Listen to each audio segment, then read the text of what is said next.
You got a new mud flap? Bumili pa siguro ito sa Flying J. Yeah, we gotta get them fixed. It's violation. You cannot travel without a mud flap. So I thought you're the boss here. Yeah. You're the boss? The assistant manager. Oh, and then you're also doing that? Yep. Oh, all around. That's what I like the people.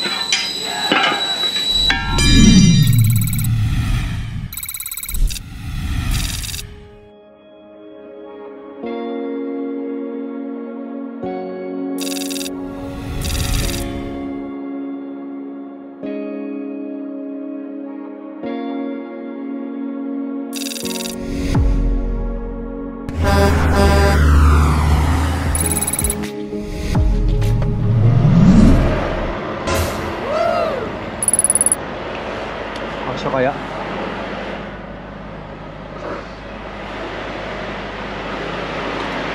Abot.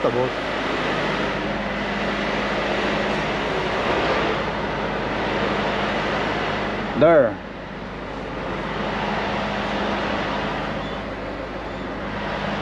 Yan. Yan, hanggang dyan lang. Antayin natin. Nagalin muna kung naka-charge para hindi mag-consume ng battery. Here? Okay.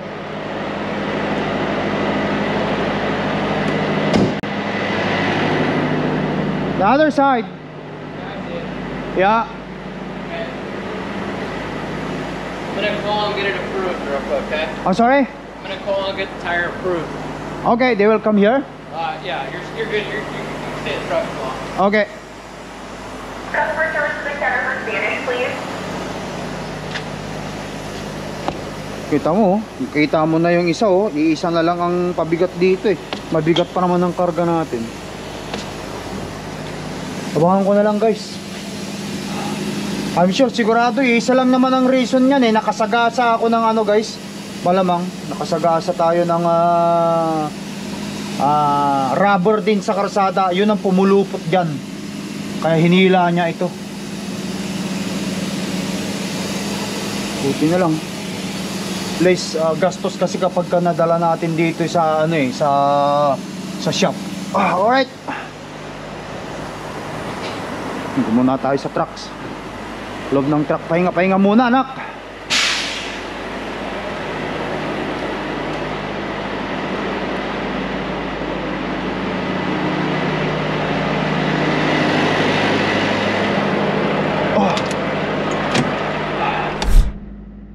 Ayun guys, binaba natin na. Ubayin natin, tignan natin yung ginagawa nila.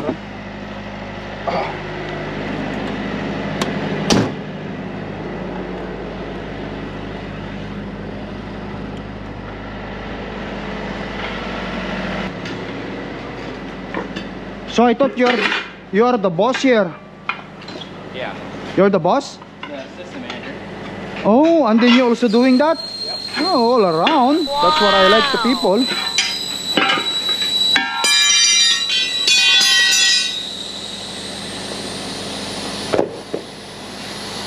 That's pretty bad, eh? Yeah. I don't know, I probably hit something. What happened, you think? I don't know. This was in there. Yeah, I think I probably hit a rubber too, and then it goes under somewhere in here. It's only it goes because I'm only, since I start driving, I only drive 1 hour and a half. But before I start drive, I did my pre-trip. Everything is okay. So I did not see that happen when I was doing the pre-trip. Yeah, I'm not sure. Yeah. But this one is still be able to use it? Yeah, the wheel looks good so far. It's still okay? Okay. Yeah. Rim is still okay, just the tire? Okay. Yeah. And the mud flap? Mud flap's no good. Yeah, mud flap is no good. Ay, ito lang yung ano, buti hindi niya kinain yung mga, salamat ako dun sa ano.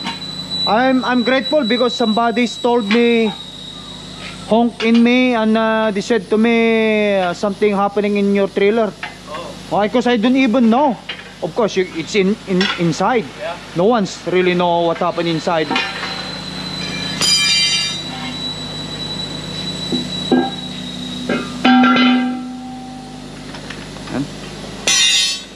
Okay, I'll leave you to do it.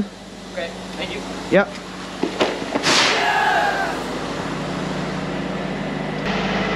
Kaya muna natin sila magtrabaho, guys. Balikan na lang natin sila mamaya. Pumunta tayo sa truck. Pahinga. Alright, kasi mag-drive tayo ng mahaba-haba. Sana makarating na tayo ng Canada ngayon. Yes! Tignan natin yung ginagawa. Lapit na rin matapos to eh. Nakita ko siniksik na yung gulong eh. Nandun na yung gulong. This shouldn't take long.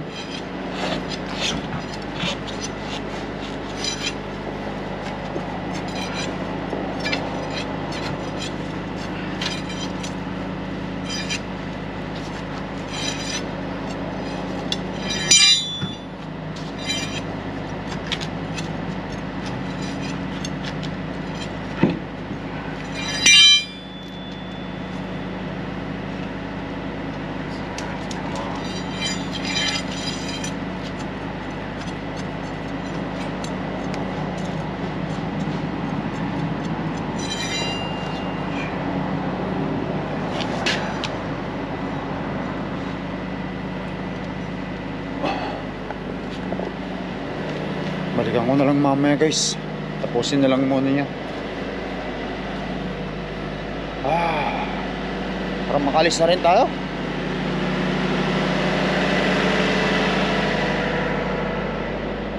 Makapagpahugas kay Cordapes ang kahit tayo makapagpahugas. Hanap tayo ng pahugas sa Calgary na lang.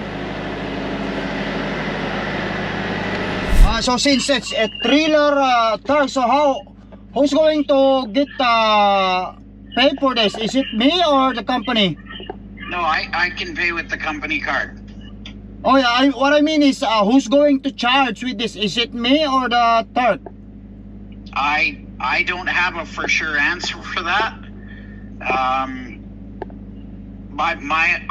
My knee jerk is that it's a tire on a trailer, on a Turk trailer. It's ours. Yeah. But I don't know what their actual process is for determining tire issues. My other company, there was always a bit of an investigation on what happened when tires go like that. Oh, because I was, oh yeah, that's why I was asking, because I'm owner operator, because I never paid anything for my if something like this with the trailer, because I'm Yeah. owner operator. Like I said, I'm only driving for. My expectation is that I'm paying for it with our credit card, Yeah. and that will be the end of it for you. But I don't know with 100% certainty because I'm new. Yeah, that's what I'm asking to, because I speak with other people right now. They are saying to me, you're gonna ask them because some company they will charge you for it. That's what they said to me. Right, and that's why I said I'm not sure what the process is. Yeah. But I know it's a company asset.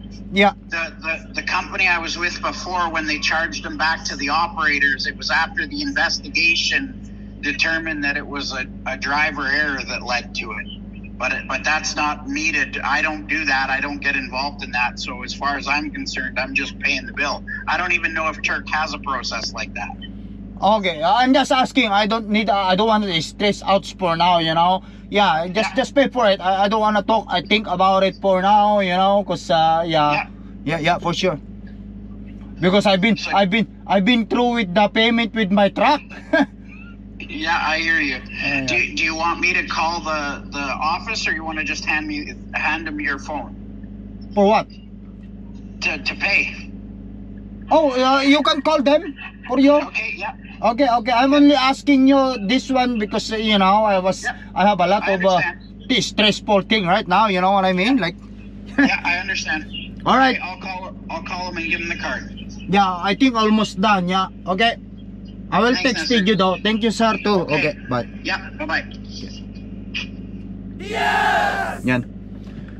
Well, anyway guys, yun nga, sa ibang company, kasi may kausap ako, sinasabi nila sa akin na tignan mo, baka ipabayad pa so yan, kasi siyempre isipin nila kasalanan mo. sabi sa akin.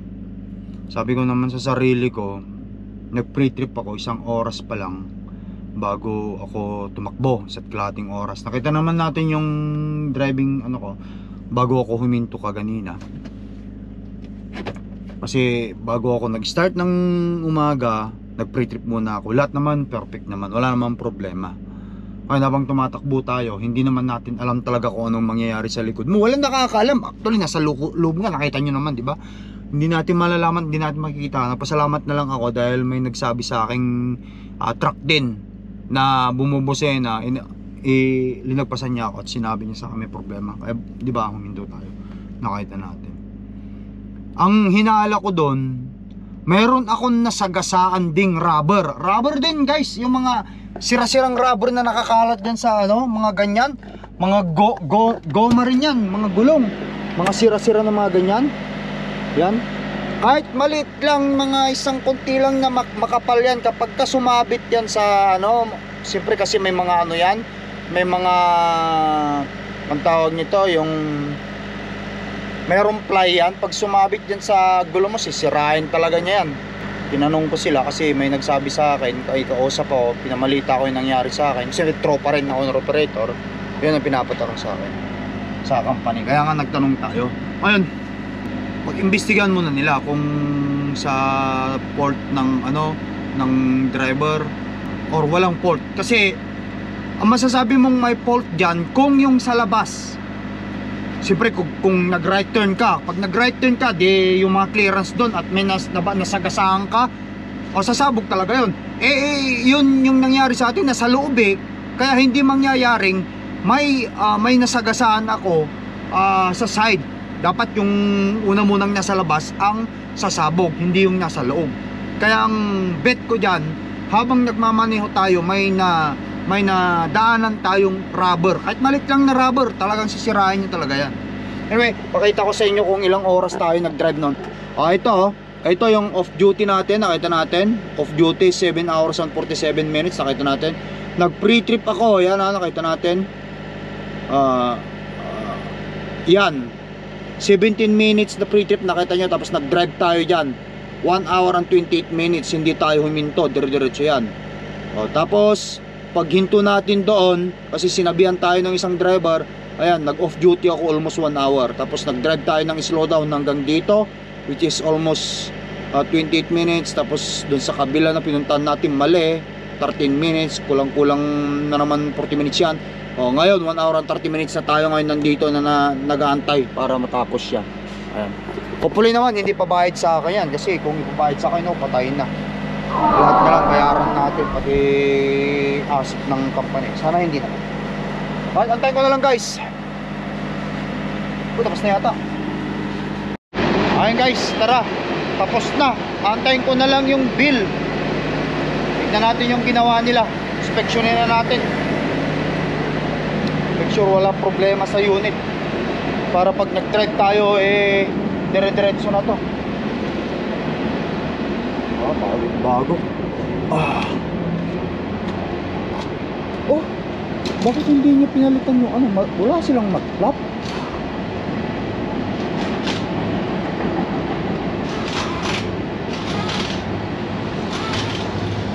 Kaya sabihin ko sa kanila, mud-flap. Punta ko muna dun, guys. Papalitan ko tong mud-flap kung may mud-flap sila. Kung hindi, anuin ko na lang, bibili na lang ako ng mud-flap dyan, tapos ilagay ko. Maraming mud-flap dyan sa sa truck stop.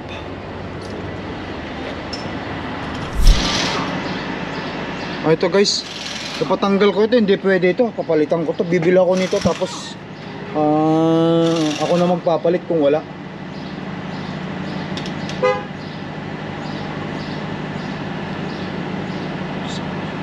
Ipalusin ko lang. Apat yan. Antayin ko lang sila. Kunin ko yung cellphone ko, picturean ko, isend ko dun sa dispatch ko. Alright, guys, pinicturean ko at isinend ko sa aking shop manager, mechanic manager. It's violation daw, hindi pwede daw ipapagawa, papalitan talaga ito. Kasi ito delikado kasi ito, guys, kapag ito wala kang mud flap at nakita ng pulis. Kasi ang possibility kasi nito, guys, kapag ka may bato dyan at nasagasaan to, wala kang mud flap, pag tumama yan sa ibang sasakyan o kaya tao, makaka-aksidente ka. Yun, mud flap simple lang, kamo mud flap lang, pero violation talaga yung mud flap na yan. Delikado kasi yung mud flap na yan tsaka baliko na to. Malapit na palang mabali ito. Antayin ko lang kung ano sasabihin niya, kasi sinabi ko na rin sa kanya, tinext ko na sa kanya sinend ko sa kanya yung picture. Ayan makikita nyo. Abang lang tayo. Okay guys, ayan, hindi ko na tinanong kung magkano kasi yung invoice naman yun direkta naman dun sa company kasi trailer nga nila to.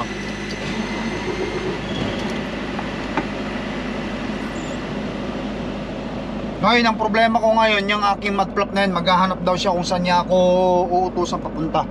Ayan. Pero for the meantime, abanti lang tayo rito sa banda rito.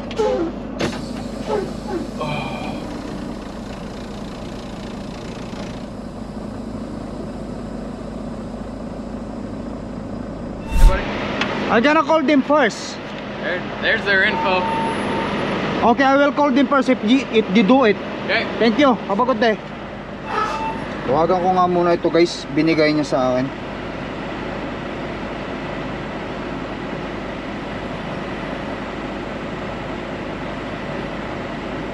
Send to 9 to.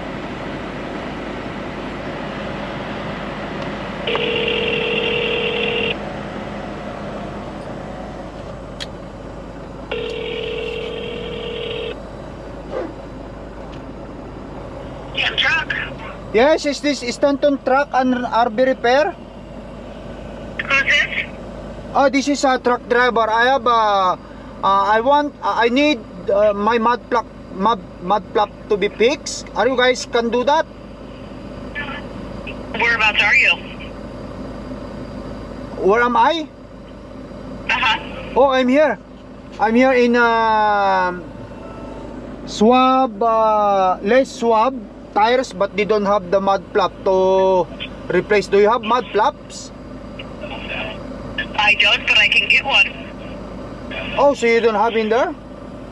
I don't have any in stock, but I can get one. Mud flap for the trailer. Okay. It's a semi truck. It's a commercial truck. It's not a RB though. What's the name of your company? Turk Enterprise. Their Enterprise. Okay, and you're at Les Schwab. Yeah, I'm in less of. They are the one who give me this because they replace my tire in the trailer, and then also the mud flap is damaged, and then I need to get replaced, but they don't have mud flap here, so. Okay. Can I put you on hold for a second? Yes, please. Are you gonna stay there at Les Schwab? No, I'm done here. I'm leaving now. Supposed to be going into your place if you have this, if you have a mud flap. One sec. Okay. Okay, 1 second, okay? Okay. Tanta na guys. Okay, and let's see here. What is your truck number? 2098. Okay, and what's your truck, year, make, and model? PNL 760. I need you to go to the shop to do it. 2 oras na ako dito nakatingga guys. Mud flap. Do you have the mud flap? I don't have mud flap. That's why I call you guys if you have mud flap, and then you replace my broken mud flap here.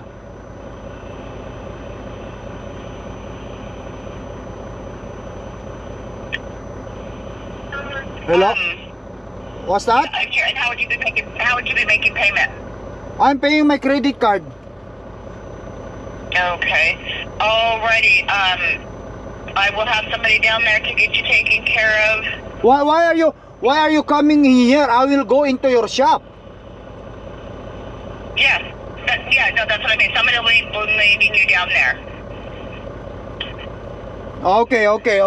I thought you're coming with me. I'm going into your shop because if I come with me, you're going to charge me additional recovery or whatever. I'm just going to your shop. My truck is drivable. Yes, it's $200 an hour with a minimum of 1 hour. It won't take long. It's probably just only 30 minutes if you guys quick. I know, but I still have to charge you an hour. Yeah, wait, no problem. No problem with that. As long as you have the mud flap. Okay. So it's $200 plus the cost of the mud flap. Yeah, that's how it is. Okay. Alrighty. And what color is your truck? White. You see the number, you see the white truck and Turk, it says in the trailer. Okay. Alrighty. We will see you here just directly. Yeah, I'm in there now, 5 miles only. Okay. I'll be there in 5 minutes. Okay. Okay. Alright, bye. Mahirap na kasi, baka mamaya ma-pull over tayo dahil lamang dyan sa ano na yun eh. Anong nangyari dito sa relo?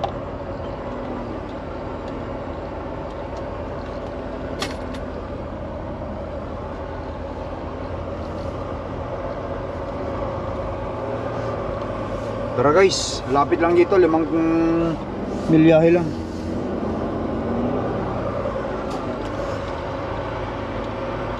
Alright guys, andito na tayo. Okay, sambang entrance nila dyan.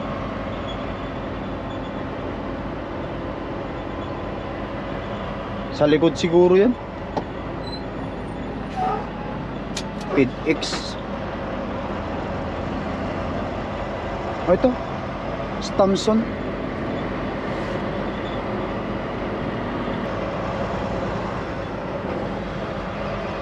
Arriving at 3825 Crates Way on the left.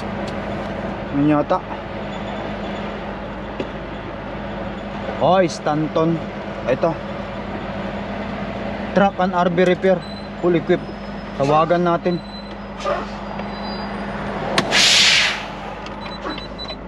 Diyos.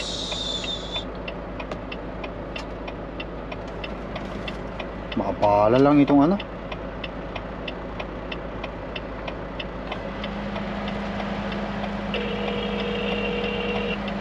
Ito yata.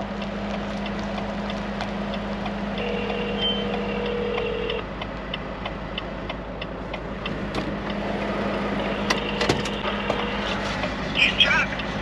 Yes, I'm here now. Okay, somebody's on their way. They were doing a call before you, so somebody will be there shortly. Okay. Because there's a guy here with the pickup. What's that? There's a person also here. Hi. Picking up for what? No, I come here to repair the mud flap. I'm talking with the woman here. Oh, yes. Yep, the service truck is coming. Oh, okay, they're coming. Okay. Yep, he'll be coming behind you to get it fixed. Okay, here is fine. Yeah, nope, Okay. you're fine right here. Yeah, it wasn't too bad. What's They're that? just gonna replace the mud flap. Oh, yeah. Okay. Yep, he'll be right here. Okay, thank you. Alright, the guy is coming now too. Thank you. Okay. Nice.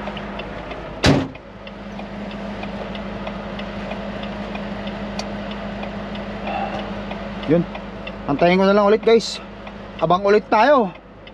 Nakadalawang oras na tayo kaganina ron nag-abang. Another abang ulit dito. Nako po.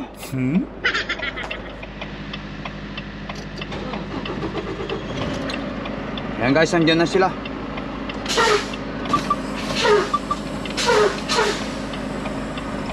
Ah, 44 minutes ako nagantay na naman dito. Sana 15 minutes lang ito para hindi na ako magtagal.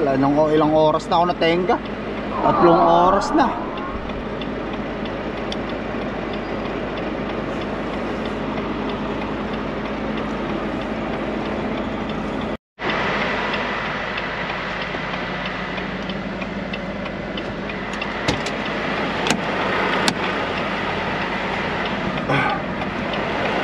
Guys, tara. Asisan natin yan.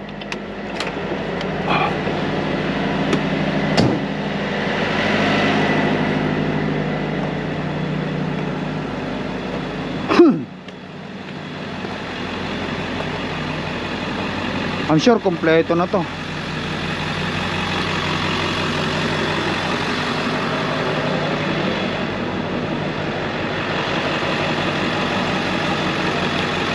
You have everything in there? You got a new mud flap?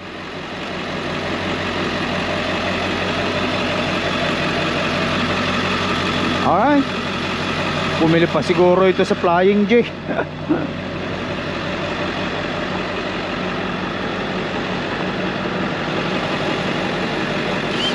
Wasn't too bad, eh? What's that? That is violation actually, that's why. Yeah, we gotta get them fixed. It's violation, you cannot travel without a mud flap.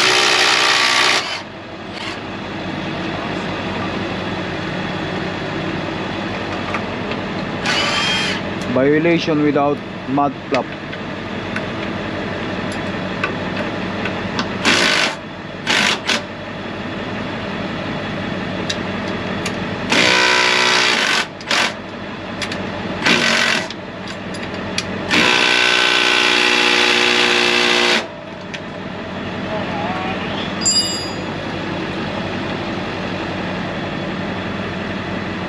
Saglit lang to, hindi na magtatagal.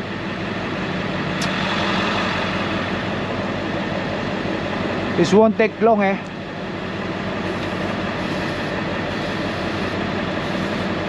I've been stuck with this trailer now. I really wanna go. You're stuck with it? Oh, because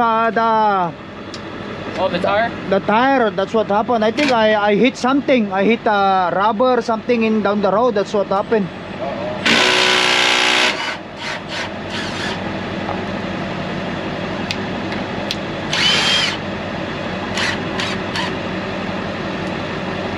Sira na rin pala.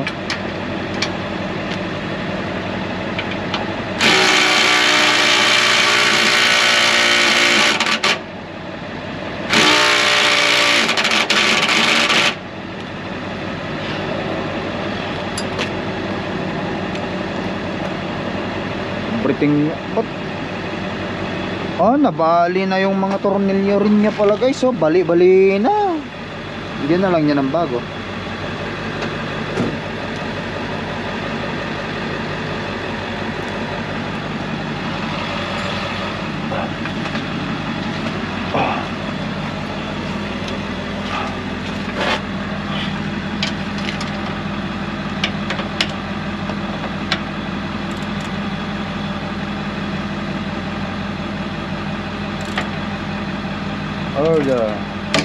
Oh, right, yes, see? Yeah. You gotta be careful this one, okay? You don't wanna break it. Yeah. It's already pretty bad, yeah. It's cracked.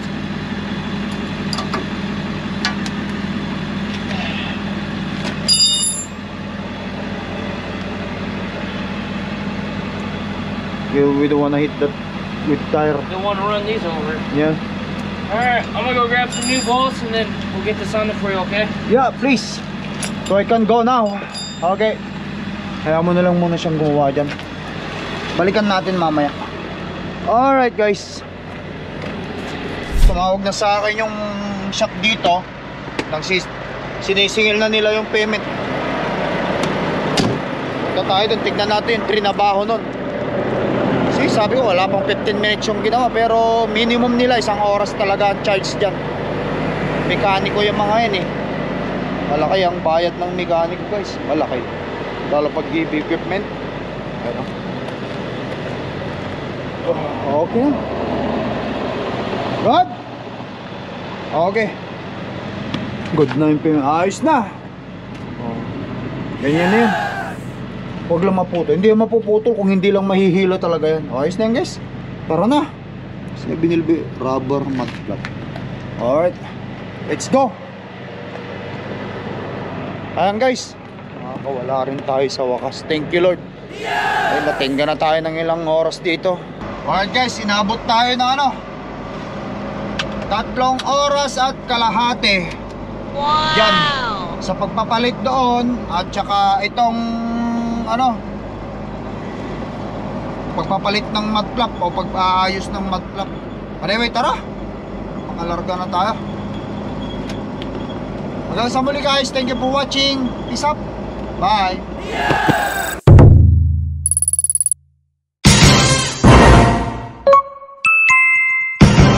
Lakai Tracker.